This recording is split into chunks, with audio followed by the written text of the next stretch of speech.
There's a lot more to activism than protesting, but I still think it's really important for people to know how to use a megaphone. So in this short video, I'm going to show you the basics of using this megaphone.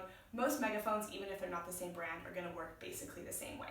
The first thing that you want to do when you're using a megaphone is making sure that the batteries are in correctly and that you have batteries in the first place. Most megaphones will take 8 batteries and they're in 4 stacks of 2.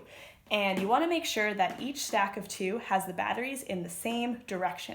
So this way it is actually all wrong right now, which is what we usually do when we store them, because we don't want the megaphone to go off awkwardly in storage. So I'm going to turn the batteries so that they're the right way. And if you ever get confused, there is a diagram right here. And then you close the lid.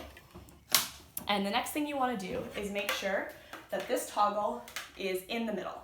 So if you have it to the left or to the right, when you pull the trigger, it's going to make a really, really loud siren noise, which you might want, but for the most part, you probably don't. So make sure that it is in the middle, and then you are ready to use your megaphone. There's 2 ways to activate it. You can use the trigger here or the trigger on the mouthpiece. So you just hold the trigger down, and you have to keep holding it down, and then you just speak into the megaphone like this.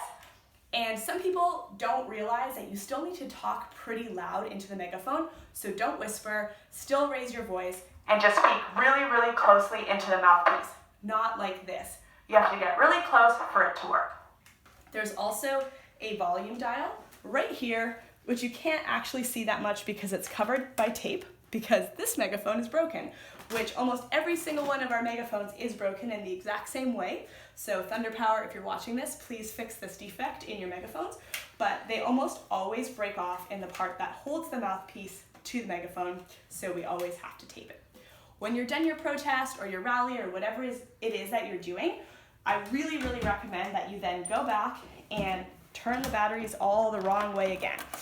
So we don't want the batteries in the active position when the megaphone is in storage, because there's so many times that I'm on public transit or something on the way to a protest and batteries are in the active position and it goes off and it scares everyone, or maybe you're even trying to sneak into something and you definitely don't want it to go off then, so store them in the not active position.